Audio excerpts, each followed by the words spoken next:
Apply பண்ணாமலே job உங்களை தேடி வரணுமா? அதுக்கான ஆப் தான் டிக்விக். TickBig, a one go-to platform for all professionals, freelancers, students, brands and institutions.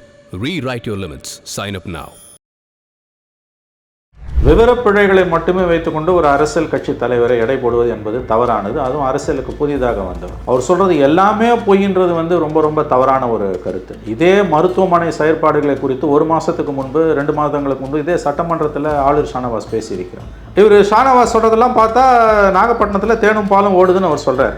ரெண்டாவது, திமுக அரசாங்கத்தின் மீது விஜய் குற்றம் சுமத்தினால் ஷானவாஸ் ஏன் இவ்வளவு தூரம் முண்டி அடித்து கொண்டு வந்து வக்காலத்து வாங்குகிறார்? சார், அந்த பகுதி எம்எல்ஏ சார் இப்போ ஒரு 5 பேர் அமைதியா இருக்கான் சார் ப்ளீஸ் அரசாங்கம் பதில் சொல்லட்டும் சார். இது கூட்டணி அரசு இல்லை, விசிக்கு அங்கம் வகிக்கக்கூடிய கூட்டணி அரசு இல்லை. திமுக மீதான விமர்சனங்களுக்கு திமுக அரசு தன்னை பாதுகாத்துக் கொள்ளும். திமுக அரசுக்கு முட்டு கொடுக்க வேண்டிய அவசியம் ஷானவாஸுக்கு ஏன் வந்தது? அந்த பகுதி எம்எல்ஏவா இருக்கும்போது அவரு ரிப்ளை பண்ணக்கூடாதுன்றீங்களா? மற்ற தொகுதி எம்எல்ஏக்கள் எல்லாம் வாய்மூடி மௌனியாக இருக்கும்போது ஷானவாஸுக்கு ஏன் இவ்வளவு நிர்பந்தம், இவ்வளவு அக்கறை? ஓடோடி வந்து திமுக அரசுக்கு முட்டு கொடுக்கிறார். குறிப்பிட்டு சொல்றாரு, நாகூர் ஆண்டவர் அரசு மருத்துவமனையில் பிரசவம் பார்க்க மருத்துவர்கள் இல்லை அப்படின்றாரு. ஆனா மக்கள் நல்வாழ்வுத்துறை அமைச்சர் மா சுப்பிரமணியன் அவர்கள் என்ன சொல்றாரு, இல்ல நாகூர்ல நாங்க மருத்துவ கல்வியோடு இணைத்து அங்க வந்து பிரசவத்துக்காக ஒரு செப்பரேட்டா ஒரு பிரிவு வச்சிருக்கோம், அங்க போய் பார்க்க சொல்லுங்க. இதே ஷானவாஸ் வந்து அந்த மருத்துவமனையோட அவலத்தை பத்தி சட்டமன்றத்தில் பேசினாரு, அதுக்கு என்ன பதில்? அதை சார்ட் அவுட் பண்ணியிருக்கோம் தான் சார் மினிஸ்டர் சொல்றாரு. அதை சொல்லுங்க. ஏன் இன்னைக்கு சீர்காழி மருத்துவமனையில் 27 பேருக்கு வந்து தவறான ஊசி போட்டு பிரச்சனை ஆச்சுன்னு சொல்றாங்களே, அதுக்கு என்ன சொல்றீங்க? இன்னைக்கு தமிழ்நாட்டில் மிக மோசமாக பாதிக்கப்படக்கூடிய துறைகளில் சுகாதாரத்துறை ஒன்று இல்லைன்னு மறுக்க முடியுமா உங்களால? 4 நாளைக்கு முன்னால் உச்சநீதிமன்றம் செவிலியர்கள் தொகுப்பூதியத்தில் என்ன சொல்லுச்சு? சுரண்டுகிறீர்கள்னு சொல்லுச்சு. பணி நிரந்தரம் செய்யப்பட்ட செவிலியர்களுக்கு 68,000 ரூபாய் சம்பளம், டெம்பரரி ஸ்டாஃபுக்கு 18,000 ரூபாய் சம்பளம், 2 பேரும் ஒரே வேலை தானே செய்யறாங்க, நீங்கள் சுரண்டுகிறீர்கள்னு உச்சநீதிமன்றம் சொல்லுச்சு. எடப்பாடி பழனிசாமி அவர்கள் முன்வைக்கிற கருத்துக்களை விட விஜய் முன்வைக்கிற கருத்துக்கள் திமுகவுக்கு ஒரு பாதிப்பை ஏற்படுத்தும். அவங்க சார் ஃப்ரெஷ்ஷாக வர ஒருத்தர் சொன்னால் பயப்படுறாங்க. இன்னைக்கு அண்ணா திமுகவோட நம்பகத்தன்மை மோசமாக இருக்குது. திமுக அண்ணா திமுக 2 பேரையும் மக்கள் வெறுக்க ஆரம்பிக்கிறாங்க. இந்த 2 பேரும் வேணான்னு சொல்லக்கூடிய ஒரு கூட்டம் தமிழ்நாட்டில் இருக்குது. எடப்பாடிக்கு கூட்டம் கொடுத்தனா காசு கொடுத்து தான் கூட்டுறான், ஸ்டாலினுக்கு வருதுன்னா காசு கொடுத்து தான் கூட்டுறான். ஒரு பாயிண்ட்ல எடப்பாடி பேசுறாருன்னா 40 லட்சத்துல 50 லட்சம் செலவுன்னு அண்ணா திமுக சொல்றாங்க. ஸ்டாலின் இன்னைக்கு ஒரு கூட்டத்தில் போறாரு, ஒரு இடத்துல ரோட் ஷோ பண்றாருன்னா பல லட்சங்கள், 40 லட்சம் 50 லட்சத்துக்கு மேலே செலவாகுது. இது எல்லாருக்கும் தெரிஞ்ச உண்மை. ஆனால் விஜய்க்கு ஆஸ் ஆஃப் நோ கூட்டம் தானா வருது. அவர் அதிமுக விமர்சிக்க மாட்டார். அதிமுக கூட்டணிக்கான ஒரு சின்ன கதவை திறந்தா வச்சிருக்காரு. அதுல என்ன சந்தேகம்? தெளிவா இருக்குது. இன்னைக்கு திமுக இருக்கக்கூடியவங்க விஜய்க்கு எதிராக கட்டவிழ்த்து விட்டுருக்கக்கூடிய பிரச்சாரங்கள் இருக்குல்ல, நான் கூசக்கூடிய பிரச்சாரங்கள், அதுக்கு ஷானவாஸ் என்ன பதில் சொல்றாரு? விஜயை பார்த்து திமுக அஞ்சுகிறது என்றால் திமுக கூட்டணி கட்சியான விசிகாவும் அஞ்சுகிறது. விசிகா வாக்குகள் கணிசமான அளவு விஜயை நோக்கி போக ஆரம்பித்திருக்கின்றன. சார் வணக்கம் சார். வணக்கம் சார். விஜய் அவர்கள் வந்து அவருடைய 2ஆம் கட்ட பிரச்சாரத்தை நடத்தி முடிச்சிருக்காரு. குறிப்பாக திருவாரூர்லையும் நாகப்பட்டினத்தையும் அவருடைய பிரச்சாரத்தை நிறைவுபடுத்தியிருக்காரு. ஸோ இந்த 2 இடங்கள்லையும் பார்க்கும்போது கம்பேரிட்டிவ்லி திருச்சி, அதுக்கு முன்னாடி பேசின இடங்கள், அந்த மாநாடுகள், அதெல்லாம் விட இந்த இடத்துல வந்து அந்த இஷ்யூ பேஸ்டாக பெரிய அளவுக்கு நிறையா விஷயங்களை களத்தில் பதிவு பண்ணியிருக்காரு. ஸோ ஆனால் இதுக்கு எதிர்ப்பு தெரிவிக்கிற மாதிரி திமுக தரப்புலையும் அதன் கூட்டணி கட்சிகளை சேர்ந்த பலருமே, குறிப்பாக ஆலூர் ஷானிவாஸ், விடுதலை சிறுத்தைகள் எம்எல்ஏவான ஆலூர் ஷானிவாஸ் அவர்கள் என்ன சொல்றாங்கன்னா, விஜய் வந்து தொடர்ச்சியாக பொய்களை தான் பதிவு பண்றாரு, களத்தில் என்ன பிரச்சனை நடக்குது அப்படின்றதுல அவருக்கு எந்த விதமான புரிதலுமே இல்லை, ஒரு தெளிவான அரசியல் பார்வை இல்லை, களத்தில் என்ன பிரச்சனை இருக்குன்னு. மாற்றாக நிறைய பொய்களை முன்வைக்கிறார், அவர் பேசியதுல உண்மையே கிடையாது அப்படின்னு பதிவு பண்றாரு. இது எப்படி பாக்குறீங்க சார்? நண்பர் ஆலூர் ஷானவாஸ் ஒரு மிகச்சிறந்த அரசியல்வாதி, இளைஞர். அவருக்கு இன்னும் ஒரு குறைந்தது ஒரு 30 ஆண்டுகள் சிறப்பான எதிர்காலம், அரசியல் எதிர்காலம் இருக்கிறது. தேசிய அரசியலில் கூட சாதிக்கக்கூடிய அளவுக்கு திறமை வாய்ந்தவர் தான் என்னுடைய நண்பர் ஆலூர் ஷானவாஸ். ஆனால் விஜய்க்கு அவர் கொடுத்துருக்கக்கூடிய பதில் எனக்கு ஆச்சரியமாகவும் சிரிப்பை வரவழைக்கக்கூடியதாகவும் தான் இருக்கிறது. முதல்ல, விவரப்பிழைகளை மட்டுமே வைத்துக்கொண்டு ஒரு அரசியல் கட்சி தலைவரை எடை போடுவது என்பது தவறானது. அதுவும் அரசியலுக்கு புதிதாக வந்தவர். அவர் சொல்கிறது எல்லாமே பொய்ன்றது ரொம்ப தவறான ஒரு கருத்து. இதே மருத்துவமனை செயற்பாடுகளை குறித்து ஒரு மாதத்துக்கு முன்பு 2 மாதங்களுக்கு முன்பு இதே சட்டமன்றத்தில் ஆளுநர் ஷானவாஸ் பேசியிருக்கிறார். இன்றைக்கி வந்து அதே தலைப்பில் வந்து விஜய் பேசும்பொழுது ஷானவாஸுக்கு கோபம் வருகிறது. இவர் ஷானவாஸ் சொல்கிறதெல்லாம் பார்த்தா நாகப்பட்டினத்தில் தேனும் பாலும் ஓடுதுன்னு அவர் சொல்கிறார். வேறு எதுவுமே எந்த பிரச்சனையுமே இல்லைன்னு அவர் நண்பர் ஷானவாஸ் அவர்கள் சொல்லுகிறார். எந்த பிரச்சனையுமே இல்லாமல் ஒரு மாநிலம் ஒரு மாவட்டம் எப்படி சார் இருக்க முடியும்? அவருடைய நினைவுகள் சரியாக இருக்குமானால் ஐ திங்க் 3 or 4 எம்எல்ஏஸ் இருக்காங்க. ஏன் அவங்க யாருமே வாய் திறக்கல? ரெண்டாவது, திமுக அரசாங்கத்தின் மீது விஜய் குற்றம் சுமத்தினால் ஷானவாஸ் ஏன் இவ்வளவு தூரம் முண்டி அடித்து கொண்டு வந்து வக்காலத்து வாங்குகிறார்? இது ஒன்றும் கூட்டணி அரசு கிடையாது, விசிக அங்கம் வகிக்கக்கூடிய திமுக அரசு கிடையாது, அல்லது திமுக எம்எல்ஏவும் கிடையாது ஷானவாஸ். திமுக எம்எல்ஏக்களே அமைதியாக இருக்கும்பொழுது மோர் லாயல் தேன் த கிங்னுவாங்க, ஆர் மோர் லாயல் தேன் த குயின்வாங்க.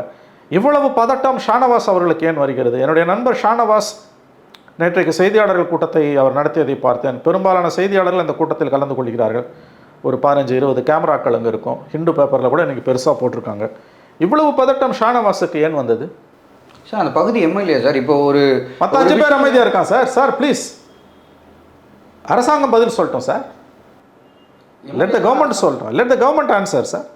கூட்டு ப்ரெஸ் கான்ஃபரன்ஸ் வச்சிருந்தா கூட நல்லா இருந்திருக்கும். திமுக எம்எல்ஏக்கள் நேரடியாக விஜயுடன் மோத தயங்குகிறார்கள். கூட்டணி கட்சியான ஷானவாஸை பேசும்படி கேட்டுக்கொண்டிருக்கிறார்கள். அவர் பேசுகிறார். எனக்கு தெரியும், நண்பர் ஷானவாஸ் முதலமைச்சருக்கு நெருக்கமானவர், துணை முதலமைச்சர் உதயநிதி ஸ்டாலினுக்கும் நெருக்கமானவர். அவர் ஒரு நல்ல இளைஞர், நல்லதொரு அரசியல்வாதி. தனிப்பட்ட முறையில் அவர் மீது எனக்கு எந்த குறையும் இல்லை. அவர் ஒரு முற்போக்கான அரசியல்வாதி தான். கிட்டத்தட்ட 14 ஆண்டுகளாக அவரை நான் அறிவேன். 2012-13 புதிய தலைமுறை தொலைக்காட்சியில் நிறைய விவாதங்களில் நானும் அவரும் கலந்து கொண்டிருக்கிறோம். அவருடைய வளர்ச்சியை பார்த்து மகிழ்ச்சி அடைபவர்களில் நானும் ஒருவன். பெரிய மிட்டா மிராசுதார் குடும்பங்கள்லேருந்து தான் ஒருத்தர் எம்எல்ஏ ஆக முடியுன்றதை உடச்சி, ஒரு சாமானிய குடும்பத்திலேருந்து கூட ஒருத்தர் எம்எல்ஏ ஆக முடியுன்றதுக்கு, அதுவும் இளம் வயதிலேயே, அவர் வயது இன்றைக்கி 42-43 வயது தான் இருக்கும், அதுக்குள்ளே தான் இருக்கும். அந்த வயதிலேயே அவர் ஒருவரால் எம்எல்ஏ ஆக முடியும் என்பது மகிழ்ச்சியான செய்தி தான். ஆனால் அவருடைய அரசியல் நிலைப்பாடு எனக்கு ஆயாசத்தை கொடுக்கிறது.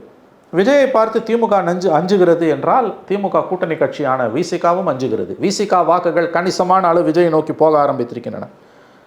ஆளுநர் ரவியோட பங்கையும் அண்ணாமலையோட ரோலையும் விஜய் எடுத்துக்கொள்கிறார் என்பது ரொம்ப ரொம்ப தவறான, உண்மைக்கு மாறான ஒரு குற்றச்சாட்டு. சில விவரப்பிழைகள் இருக்கலாம், அதை சுட்டி காட்டுங்கள்.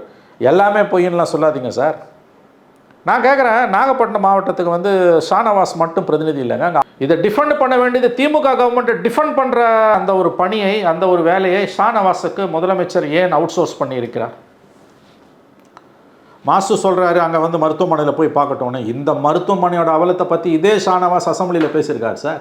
குறிப்பிட்டு சொல்கிறாரு, நாகூர் ஆண்டவர் அரசு மருத்துவமனையில் பிரசவம் பார்க்க மருத்துவர்கள் இல்லை அப்படின்றாரு. ஆனால் மக்கள் நல்வாழ்வுத்துறை அமைச்சர் மா சுப்பிரமணியன் அவர்கள் என்ன சொல்கிறார், இல்லை நாகூரில் நாங்கள் மருத்துவக் கல்வியோடு இணைத்து அங்கே பிரசவத்துக்காக ஒரு செப்பரேட்டாக ஒரு பிரிவு வச்சுருக்கோம், அங்கே போய் பார்க்க சொல்லுங்கள். இதே ஷானவாஸ் அந்த மருத்துவமனையோட அவலத்தை பற்றி சட்டமன்றத்தில் பேசினாரு. அதுக்கு என்ன பதில்? சட்டமன்ற குறிப்பேடுகளில் இருக்குங்க. ஷானவாஸ் அவர்கள் இந்த மருத்துவமனை பற்றி, நண்பர் ஷானவாஸ் தன் தொகுதியில் உள்ள மருத்துவமனையின் அவலங்கள் பற்றி, போதாமை குறித்து இதே சட்டமன்றத்தில் பேசியிருக்கிறார். அதை சார்ட் அவுட் பண்ணியிருக்கோம் தான் சார் மினிஸ்டர் சொல்கிறார். அதை சொல்லுங்க. ஏன் இன்னைக்கு சீர்காழி மருத்துவமனையில் 27 பேருக்கு தவறான ஊசி போட்டு பிரச்சனை ஆச்சுன்னு சொல்கிறாங்களே, அதுக்கு என்ன சொல்கிறீங்க? இன்றைக்கி தமிழ்நாட்டில் மிக மோசமாக பாதிக்கப்படக்கூடிய துறைகளில் சுகாதாரத்துறை ஒன்று. இல்லைன்னு மறுக்க முடியுமா உங்களால்? 4 நாளைக்கு முன்னால் உச்சநீதிமன்றம் செவிலியர்கள் தொகுப்பூதியத்தில் என்ன சொல்லிச்சு? சுரண்டுகிறீர்கள்னு சொல்லிச்சு. பணி நிரந்தரம் செய்யப்பட்ட செவிலியர்களுக்கு 68,000 ரூபாய் சம்பளம், டெம்பரரி ஸ்டாஃபுக்கு 18,000 சம்பளம், 2 பேரும் ஒரே வேலை தானே செய்கிறாங்க, நீங்கள் சுரண்டுகிறீர்கள்னு உச்சநீதிமன்றம் சொல்லிச்சு. ஹைகோர்ட் தீர்ப்பு இம்ப்ளிமெண்ட் பண்ணாமல் எதற்காக இங்கே அப்பீலுக்கு வந்தீங்கன்னு இந்த அரசாங்கத்திற்கு எதிராக சாட்டையை சுழற்றியது உச்சநீதிமன்றம். இதெல்லாம் சேர்த்து பேசுங்க. விஜய் பேசுனதை மட்டும் வச்சு சொல்லாதீங்க சார். விஜய் பேசாத அவலங்கள் இருக்குல்ல, சுகாதாரத்துறையிலையும் மற்ற துறைகள்லையும், அதெல்லாம் இழுத்து வச்சு பேசணும். வெறுமனே நீங்கள் விஜய்க்கு பதில் சொல்கிறதுன்றது. நான் இன்னொன்று சொல்கிறேன், திமுக எம்எல்ஏ பதில் சொல்லிட்டு போட்டோம் சார். ஷானவாஸ் என்ன திமுக எம்எல்ஏவா? இந்த அரசுக்கு இவ்வளவு முட்டு கொடுக்க வேண்டிய நிர்பந்தம் ஷானவாஸுக்கு, நண்பர் ஷானவாஸுக்கு ஏன் வந்தது? உங்கள் தொகுதியில் எல்லாமே தேனும் பாலும் ஓடுதா ஷானவாஸ்? நீங்கள் சட்டமன்றத்தில் பேசுனது மட்டும் வச்சுவே பேசுவோம். அப்படி தான் புதுசாக கட்சி ஆரம்பிக்கிறவங்க அப்படி தாங்க பேசுவாங்க. இதில் எங்கே அவதூறு எங்கே வந்தது? தனிப்பட்ட தாக்குதல். ஏன் இன்றைக்கி திமுகவில் இருக்கக்கூடியவங்க விஜய்க்கு எதிராக கட்டவிழ்த்து விட்டுருக்கக்கூடிய பிரச்சாரங்கள் இருக்குல்ல, நான் கூசக்கூடிய பிரச்சாரங்கள், அதுக்கு ஷானவாஸ் என்ன பதில் சொல்கிறாரு? திமுகவில் இருக்கக்கூடிய நாளாந்தர பேச்சாளர்களை இன்று அவிழ்த்து விட்டிருக்கிறார்கள் விஜய்க்கு எதிராக. இப்போ இந்த தாக்குதலுக்கு ஷானவாஸ் என்ன சொல்ல போகிறார்? எனக்கு ஒரு விஷயம் புரியல. இது திமுக அரசு, இது கூட்டணி அரசு இல்லை. விசிக அங்கம் வகிக்கக்கூடிய கூட்டணி அரசு இல்லை. திமுக மீதான விமர்சனங்களுக்கு திமுக அரசு தன்னை பாதுகாத்துக் கொள்ளும். திமுக அரசுக்கு முட்டு கொடுக்க வேண்டிய அவசியம் ஷானவாஸுக்கு ஏன் வந்தது? இது ரொம்ப அவலமாக இருக்குது. More loyal than the king are more loyal than the குயினா ஷானவாஸ் ஏன் மாறுகிறார்? இவருடைய உள்நோக்கம் என்ன சார்? இல்லை சார், அப்போ அந்த பகுதி எம்எல்ஏவாக இருக்கும்போது அவர் ரிப்ளை பண்ணக்கூடாதுன்றீங்க சார்? நிச்சயமா சார், அதில் கூட்டம் எல்லாரும் பேசுங்கன்ற சார். ஒரு அரசாங்கம்னா 1000 பிரச்சனை இருக்கும் சார். அரசாங்கத்து மேலே குற்றச்சாட்டுகளில் ஒரு 20% இல்லை 30% தவறான தகவல் கூட இருக்கலாம். அதை முட்டு கொடுக்க வேண்டிய வேலை உங்களது கிடையாது. அது கட்சிக்காரன் பார்த்துப்பான். அரசு என்பதே மக்களுக்கு எதிரானது சார், அது ஞாபகம் வச்சுக்கோங்க சார். இன்றைக்கி தமிழ்நாடு பூரா சுகாதாரத்துறையோட நிலைமை எவ்வளோ மோசமாக இருக்குது தெரியுமா? இந்தியாவிலே மிகச்சிறந்த சுகாதார கட்டமைப்பை வைத்திருக்கக்கூடிய தமிழ்நாடு மாநிலத்தில் கடந்த 4 ஆண்டுகளில் மிகப்பெரிய சிக்கல்கள் உருவாகி இருக்கின்றன. 4 ஆண்டுகள் கூட முடியல, 3.5 ஆண்டுகளில், கடந்த ஆண்டு மக்களவைத் தேர்தல்கள் முடியும் பொழுது 3 ஆண்டு கரெக்டாக, போன செப்டம்பர் அக்டோபர் இதே காலகட்டத்தில் 3.5 ஆண்டுகள், 3.5 ஆண்டுகளில் 5 சுகாதாரத்துறை செயலாளர்கள்,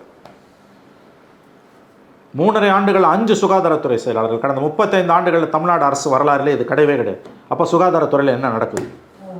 இதோட மூளை வேறு. அது ஏதோ ஒரு ஃபேக்சுவல் எரர், 2 ஃபேக்சுவல் எரர் வச்சுக்கிட்டு இன்றைக்கி நீங்கள் வந்து அரசாங்கத்துக்கு முட்டு கொடுக்குற வேலை என்பது அவலமானது. ஏன் இந்த நிர்பந்தம் ஷானவாஸுக்கு? நான் கேட்குறது ஒரே ஒரு கேள்வி தான் நண்பர் ஷானவாஸ் அவரை பார்த்து. மற்ற தொகுதி எம்எல்ஏக்கள் எல்லாம் வாய்மூடி மௌனியாக இருக்கும்பொழுது ஷானவாஸுக்கு ஏன் இவ்வளவு நிர்பந்தம், இவ்வளவு அக்கறை? ஓடோடி வந்து திமுக அரசுக்கு முட்டு கொடுக்குறார். கவர்மெண்ட்டு பதில் சொல்லணும் சார், கூட்டணி கட்சி எம்எல்ஏ பதில் சொல்லக்கூடாது. ஒட்டுமொத்த பிரதிநிதி கிடையாது நாகப்பட்டினத்துக்கு, ஒட்டுமொத்த பிரதிநிதி ஷானவாஸ் கிடையாது. இவ்வளவு அக்கறையும் இவ்வளவு அவசியமும் இந்த அரசின் மீது இவ்வளவு காதலும் ஷானவாஸுக்கு ஏன் வந்தது? ஒரு பக்கம் விஜயோட பிரச்சாரம் போயிட்டு இருக்கு சார், சைமல்டேனியஸாக இன்னொரு பக்கம் எடப்பாடி பழனிசாமி அவர்களுடைய பிரச்சாரமும் நடந்துட்டு இருக்கு. அவருமே அரசை எதிர்த்து பல எதிர்ப்புகள், ஆட்சியில் இருக்கக்கூடிய குறைகள், பல விஷயங்களை அவர் பதிவு பண்றாரு. ஆனால் விஜய் பேசின விஷயத்த தொடர்ச்சியாக இப்போது சாட்டர்டே வந்து கேம்பெயின் முடிஞ்சிச்சு, சண்டேவும் சரி மண்டேவும் சரி பல பத்திரிகைகளில் ஃப்ரண்ட் பேஜில் விஜய் பொய் சொல்கிறாரா அப்படின்ட்டு பல விஷயங்கள். ஃபார் எக்ஸாம்பிள் இப்போ நாகப்பட்டினத்தில் அந்த காவிரி குடிநீர் திட்டம் குறித்து விஜய் முன்வைத்த அந்த குற்றச்சாட்டை எடுத்து ஃபேக்ட் செக் பண்ணி, இல்லை நகராட்சி தரவுகள் படி 6 மில்லியன் லிட்டர் தண்ணீர் விநியோகப்பட்டு வருகிறது அப்படின்னு சொல்லி பதிவு பண்ணுறாங்க. யார் பதிவு பண்ணுறாங்க? தினகரனில் பதிவு பண்ணுறாங்க. யாரை கோட் பண்ணி பதிவு பண்ணுறாங்க? தினகரன் திமுக ஆதரவு நாளிதழ். எந்த சோர்ஸை கோட் பண்ணி பதிவு பண்றாங்க சார்? நகராட்சி தரவுகளின் படி நகராட்சி கிட்ட அவங்க அந்த பகுதியில் அதிகாரி யாரு அது பதிவு பண்ணல. அப்புறம் என்ன? திமுகவோட பத்திரிகைங்க அது, திமுகவோட அதிகாரப்பூர்வ ஏடு அது. சன் டிவி, தினகரன் எல்லாம் திமுகவுடைய ஏடுகள், திமுகவுடைய சேனல்ஸ். அதை வச்சு நம்ம பேச முடியாது. அவை நடத்துபவர்கள் திமுக முதல் ஃபர்ஸ்ட் ஃபேமிலிக்கு சொந்தமானவர்கள் அவர்கள். அது திமுக ஏடுகள், திமுக சேனல்ஸ். அதில் வரது அளவுகோல் கிடையாது. அதை வச்சு நீங்கள் பேச முடியாது. அவங்க போய் தான் சொல்லுவாங்க, வேற என்ன சொல்லுவாங்க? இந்த கவர்மெண்ட்டை டிஃபெண்ட் தான் பண்ணுவாங்க. ஒரு ஆளுங்கட்சி பத்திரிக்கை நடத்துதுன்னா அதில் பொய்யை தவிர வேறு என்ன வரும்? எந்த கட்சியாக இருந்தாலும். ஜெயலலிதா ஆட்சியில் நமது எம்ஜிஆர்லையும் ஜெயா டிவிலையும் வரதை வச்சு பேசுவீங்களா? அந்த மாதிரி தான் திமுக ஆட்சியில் வந்து ஸ்டாலின் ஆட்சியில் சன் டிவிலையும் தினகரன்லையும் வரதை வச்சு நம்ம பேசுவது என்பது அபத்தமானது. அதல்ல அளவுகோல். சார், அப்போது எடப்பாடி பழனிசாமி அவர்கள் முன்வைக்கிற கருத்துக்களை விட விஜய் முன்வைக்கிற கருத்துக்கள் திமுகவுக்கு ஒரு பாதிப்பை ஏற்படுத்தும். அவங்க சார் ஃப்ரெஷ்ஷாக வர ஒருத்தர் சொன்னால் பயப்படுறாங்க. இன்றைக்கி அண்ணா திமுகவோட நம்பகத்தன்மை மோசமாக இருக்குது. திமுக அண்ணா திமுக 2 பேரையும் மக்கள் வெறுக்க ஆரம்பிக்கிறாங்க. இந்த 2 பேரும் வேணான்னு சொல்லக்கூடிய ஒரு கூட்டம் தமிழ்நாட்டில் இருக்குது. அதனால தான் விஜய் வரும்போது இவங்களுக்கு கோவம் வருது. புதுசாக ஒருத்தர் வந்தாருன்னா நம்பகத்தன்மை, நாளைக்கு அவர் மேலே இருக்க நம்பகத்தன்மை மாறலாம், அது வேறு. இன்னைக்கு விஜய் வந்து ஒரு பேசுபடு பொருள், ஃப்ரெஷ்ஷு. இது வரைக்கும் பேர் கட்டு போல, அவருக்கு ஒரு க்ளீன் இமேஜ் இருக்குது. ஏன்னா அதிகாரத்தில் இல்லை. நாளைக்கு அதிகாரத்துக்கு வந்து அது என்ன ஆகுன்னு அது வேறு கதை. அதிமுகவில் எடப்பாடி சொன்னால் எடுப்படாதது, விஜய் சொன்னால் எடுப்படுது. New player. இது இயற்கை அப்படி தானே அமைஞ்சிருக்குது. அது பதில் சொல்லுங்கள். அதுதான் அங்கே இருக்கக்கூடிய சிக்கல். இன்றைக்கி எடப்பாடிக்கு கூட்டம் கொடுத்தனா காசு கொடுத்து தான் கூட்டுறான், ஸ்டாலினுக்கு வருதுன்னா காசு கொடுத்து தான் கூட்டுறான். ஒரு பாயிண்டில் எடப்பாடி பேசுகிறாருன்னா 40 லட்சத்துலேருந்து 50 லட்சம் செலவுன்னு அதிமுகங்களே சொல்கிறாங்க. ஸ்டாலின் இன்றைக்கி ஒரு கூட்டத்தில் போகிறாரு, ஒரு இடத்துல ரோட் ஷோ பண்ணுறாருன்னா பல லட்சங்கள், 40 லட்சம் 50 லட்சத்துக்கு மேலேயே செலவாகுது. இது எல்லாருக்கும் தெரிஞ்ச உண்மை. ஆனால் விஜய்க்கு ஆஸ் ஆஃப் நோ கூட்டம் தானாக வருது. 8 மணி நேரம் நிற்கிற கூட்டம் காசு கொடுத்து வர கூட்டம் கிடையாது. அந்த கூட்டத்தில் ஒரு 50% ஓட்டாக மாறாதா? வர கூட்டத்தை விடுங்க. அன்றைக்கி தொலைக்காட்சிகள்லையும் மொபைல்லையும் எத்தனை பேர் அதை பார்த்தோம்? பெரும்பாலான தொலைக்காட்சிகளோட அன்றைய வியூவர்ஷிப் பேட்டர்னை பாருங்கள். எத்தனை கோடி பேர் பார்த்துருக்கான்னு தெரியும். அதில் ஒரு 50% 50% ஓட்டாக மாறினாலே கதை கந்தலிங்க. அப்போ இதுதான் அளவுகோல். அதனால தானே பயப்படுறாங்க. இல்லாட்டி கடந்து போவாங்கல்ல. வரிந்து கட்டி கொண்டு வந்து திமுகவுக்கு சார்பாக முட்டு கொடுக்க வேண்டிய அவசியம் ஷானவாஸுக்கு என்ன வந்தது? Politics sir. அவதூறு அள்ளி தான் வீசுவாங்க. திமுக டிஃபெண்ட் பண்ணிக்கிட்டோம். அது அவதூறாகவே இருந்தால் கூட திமுக டிஃபெண்ட் பண்ணட்டும். ஷானவாஸுக்கு என்ன வந்தது? இன்னொன்று, இந்த சார்ஜஸ் எல்லாம் குடும்பம் கொள்ளை அடிக்குது, நீங்கள் ஊழல் பண்ணிட்டீங்க, இவையெல்லாம் பொலிட்டிக்கல் இன் நேச்சர். இதுக்கெல்லாம் நீ வந்து விமர்சனம், இதுக்கெல்லாம் வந்து குறை கண்டுபிடிச்சிட்டு இருந்தால் நீங்கள் அரசியலுக்கு வரக்கூடாது. ஜெயலலிதா கவர்மெண்ட் மேலே ஊழல் பண்ணிட்டாங்க, ஊழல் அரசுன்னு சொன்னால் கேஸ் போட்டப்போ சுப்ரீம் கோர்ட் சொன்னது கரப்ட் கவர்மெண்ட்டுன்னு சொல்கிறது ஒன்றும் அவதூறு கிடையாது. அது அரசியலில் ஒரு சார்ஜ். இது எல்லாரும் பண்ணுறது தான். இதுக்கு அப்படியே பொங்கி எழ வேண்டிய அவசியமே கிடையாது. அது கூட திமுக பொங்கி எழுந்தால் பரவாயில்ல. இவர் எதுக்கு பொங்கி எழுதுறாரு ஷானவாஸ்? அங்கே தான் சிக்கலே வருது. 4.5 வருஷம் ஆகிப்போச்சு சார். ஒரு கவர்மெண்ட் வந்து ஏகப்பட்ட சிக்கல்கள் இருக்குது சார். எந்த கவர்மெண்ட் வந்தாலும் அப்படி தான் சார் இருக்கும். இதில் மக்கள் மன்றத்தில் இந்த கவர்மெண்ட் வந்து அம்பலப்பட்டுக்கிட்டு இருக்குது. இன்னும் 6 மாதத்தில் தேர்தல் வரும்போது அந்த கூட்டத்துக்கு வெறும் விஜய் பார்க்க வந்த கூட்டம் என்று சொல்வது அபத்தமானது. ஆட்சியாளர்கள் மீது இருக்கக்கூடிய வெறுப்பு தான் அந்த கூட்டமாக போய் அங்கே சேருது. இதை ஞாபகம் வச்சுக்கோங்க. யாராவது ஒருத்தர் திமுகவை எதிர்த்து பேச மாட்டாங்களா, ஸ்டாலினை எதிர்த்து பேச மாட்டாங்களா, ஸ்டாலின் குடும்பத்தை எதிர்த்து பேச மாட்டாங்களான்னு மக்கள் இயங்குகிறார்கள். எடப்பாடி பேசினா எடுபட மாட்டேங்குது, அண்ணாமலை பேசினா எடுபட மாட்டேங்குது, புதுசாக ஒருத்தர் பேசும்போது இப்போதைக்கு எடுப்படுது, நாளைக்கு தெரியாது. இது மக்களோட உணர்வின் வெளிப்பாடுங்க. இதை புரிஞ்சுக்காமல் இது அவதூறுன்னு சொல்கிறது வந்து அபத்தமானது. இப்போ நீங்கள் பேசுகிறதெல்லாம் எதிர்க்கட்சிகள் மேலே நீங்கள் வைக்கக்கூடிய குற்றச்சாட்டு இருக்குது, அதெல்லாம் என்ன கதை? இது பாலிடிக்ஸ். இது இப்படி தான் இருக்கும். புலம்பி எந்த பிரயோஜனமும் கிடையாது. அந்த புலம்பில் கூட திமுக புலம்புனா பரவாயில்ல, கூட்டணி கட்சிகளுக்கு என்ன நிர்பந்தம்? ஓகே சார், இன்னொன்று விஜய் வந்து தொடர்ச்சியாக ஒவ்வொரு கூட்டத்திலையும் ரொம்ப அழுத்தமாக பதிவு பண்ணுறது 2026 தேர்தல் வந்து 2 கட்சிக்கு இடையில தான் வந்து கடுமையான போட்டி இருக்க போகுது. ஒன்று டிவிகே, இன்னொன்று டிஎம்கே. டிவிகே விசஸ் டிஎம்கே தான் 2026 தேர்தல்ன்றாங்க. ஆனால் எடப்பாடி பழனிசாமி அவர்கள் இது குறித்து ஒரு கருத்தை பதிவு பண்ணுறாரு. அவர் என்ன சொல்கிறாங்கன்னா, டிவிகே விசஸ் டிஎம்கே தான் 2026 தேர்தல்ன்றது விஜயோட கருத்து, ஆனால் மக்களோட கருத்து அது கிடையாது, வேற அப்படின்னு சொல்லி பதிவு பண்ணுறாரு. இது எப்படி பார்க்க? எடப்பாடியோட கருத்து தான் கரெக்ட். இது 3 கார்னர் ஃபைட், 2 கார்னர் ஃபைட் கிடையாது. திமுக அண்ணா திமுக 3வது பிளேயர் தான் விஜய். திமுகவுக்கும் தாவேக்காக தான் சண்டை என்பது வந்து தவறான கருத்து. அது மிகைப்படுத்தப்பட்ட கருத்து, தவறு. அது சீமானையும் சேர்த்துக்கிட்டால் 4 முனை போட்டி. மெயின் பிளேயர் இவங்க 3 பேர் தான், திமுக அண்ணா திமுக விஜய் தான். சீமான் கிடையாது. சீமான் 4வது, 4 முனை போட்டி தான் அது. சரி வச்சுப்போம், 4 முனை போட்டினே வச்சுப்போம். 4 கார்னர் ஃபைட். இது it's going to be 4 corner fight தான். அது வெற்றி வாய்ப்பு இந்த 2 பேருக்கு தான், திமுக அல்லது அண்ணா திமுக தான். விஜயும் சீமானும் ஓட்ட உடைப்பாங்க. இது 4 முனை போட்டி. 4 முனை போட்டியில் பிரதான எதிரிகள் இவங்க 2 பேர் தான், திமுக அண்ணா திமுக தான். திமுகவும் தாவேக்காவும் என்பது தவறான கருத்து, நான் அதை ஒப்புக்கொள்ளவில்லை.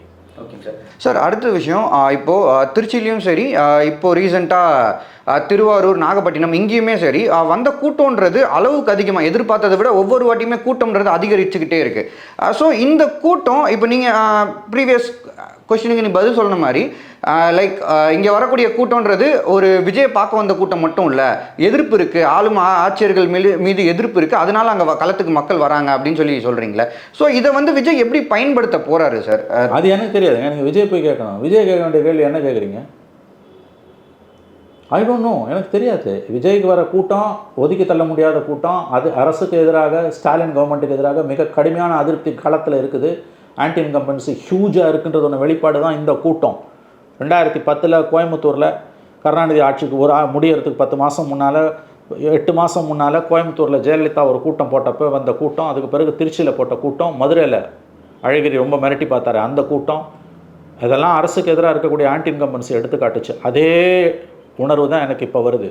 இந்த அரசுக்கு எதிராக மிகப்பெரிய அளவில் ஆன்டி இன்கம்பன்சி இருக்குது. அன்றைக்கி அது அறுவடை பண்ண ஏடிஎம்கே வலுவாக இருந்தது, இன்றைக்கி வலுவாக இல்லை. இது சிக்கல். இது திமுகவுக்கு சாதகமாக முடியலாம், எஸ். பட் மிக அதிக அளவில் திமுக அரசுக்கு எதிராக ஆன்டி இன்கம்பன்சி, அரசுக்கு எதிரான உணர்வு இருப்பது உண்மை. விஜய்க்கு கூடக்கூடிய கூட்டத்தை அப்படி தான் நம்ம புரிஞ்சுக்கணும். மாறாது சினிமாக்காரனை பார்க்க வர கூட்டம் என்பது தன்னைத்தானே ஏமாற்றிக்கொள்வது.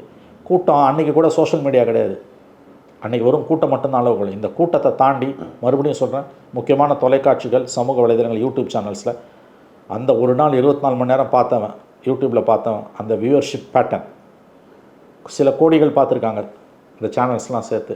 அவன்லாம் என்ன விருப்பப்படாமல பார்த்துருப்பான்.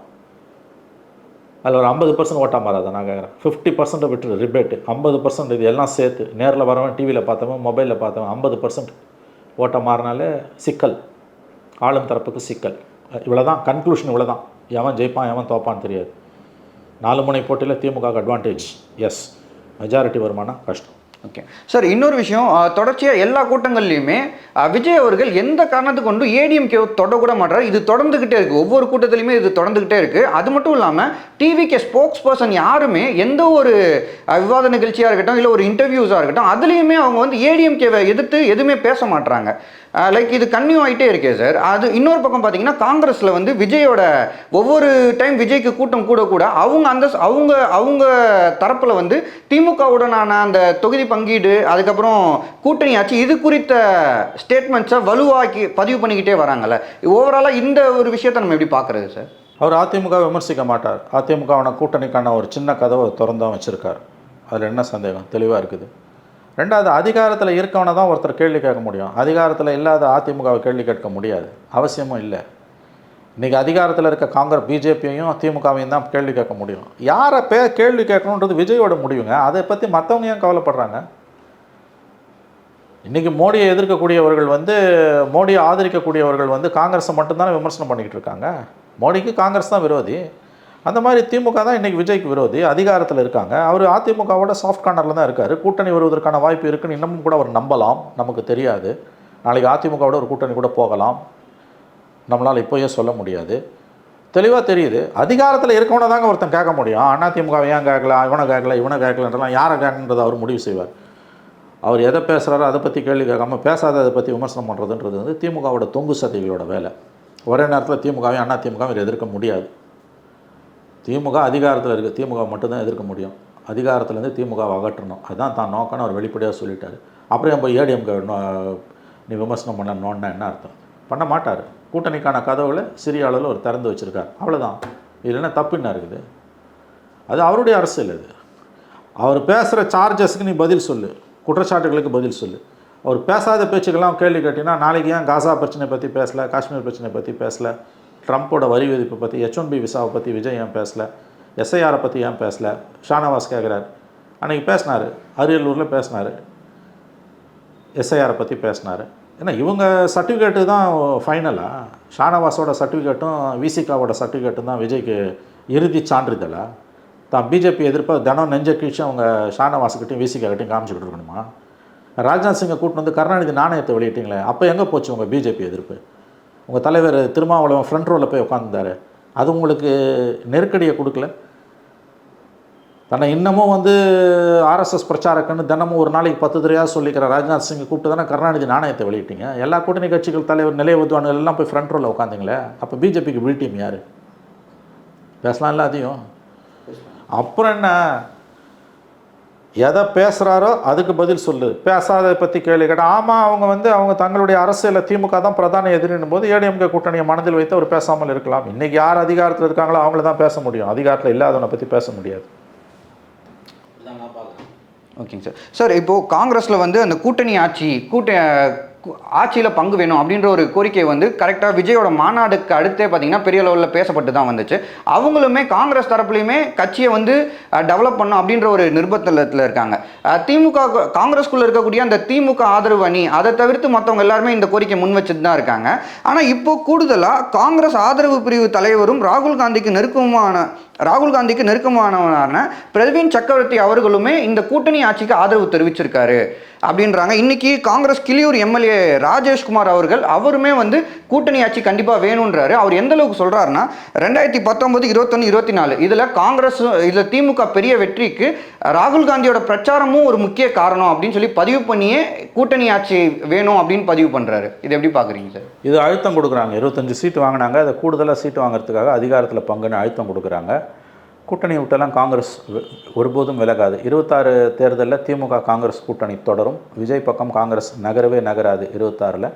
ஆனால் ஒரு அழுத்தத்தை தொடர்ந்து திமுகவுக்கு கொடுப்பார்கள். அது கூடுதல் இடங்களுக்காக.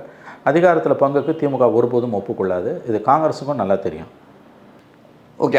அப்போ காங்கிரஸ் டிஎம்கே காங்கிரஸ் கூட்டணியில் எந்த சேஞ்சஸுமே கிடையாது. 26 சட்டமன்ற தேர்தலில் திமுக காங்கிரஸ் 2 இடதுசாரிகள் விசிக மதிமுக கூட்டணி அப்படியே தொடரும். இதில் எந்த மாற்றமும் இல்லை, எழுதி வைத்துக் கொள்ளுங்கள். இன்கேஸ் சேஞ்சஸ்ன்னு வந்தால் மேபி ஏடிஎம்கேவோட விஜய் போகிறதுக்கான ஒரு வாய்ப்பு தான் இருக்குது. அது எனக்கு தெரியாது. திமுக காங்கிரஸ் கூட்டணி, திமுக காங்கிரஸ் 2 இடதுசாரிகள் விசிக மதிமுக கூட்டணி, இந்தியா கூட்டணி அப்படியே தொடரும். இதில் ஒரு கட்சி கூட இந்தியா கூட்டணியிலிருந்து திமுகவை விட்டு வெளியேறாது, எழுதி வைத்துக் கொள்ளுங்கள்.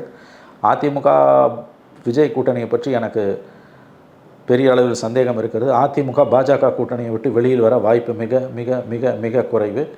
விஜய் தனியாக தான் நிற்பார், சீமான் தனியாக தான் நிற்பார். இது 4 முனை போட்டி என்பது கிட்டத்தட்ட இன்றைய சூழலில் உறுதியாகி இருக்கிறது. வேண்டுமானால் ஒரு 10% விண்டோ ஓப்பனாக இருக்குது. கடைசி நேரத்தில் விஜய் அதிமுக பாஜக கூட்டணிக்கு போவதற்கு அதற்கு வாய்ப்பு மிக மிக மிக குறைவு. நிறையா முக்கியமான விஷயங்களோட ஷேர் பண்ணிங்க சார். நேரம் ஒதுக்குங்க. நன்றிங்க சார். நன்றி. அப்ளை பண்ணாமலே ஜாப் உங்களை தேடி வரணுமா? அதுக்கான ஆப் தான் டிக்பிக்.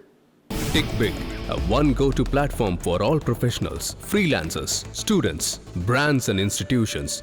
Rewrite your limits. Sign up now.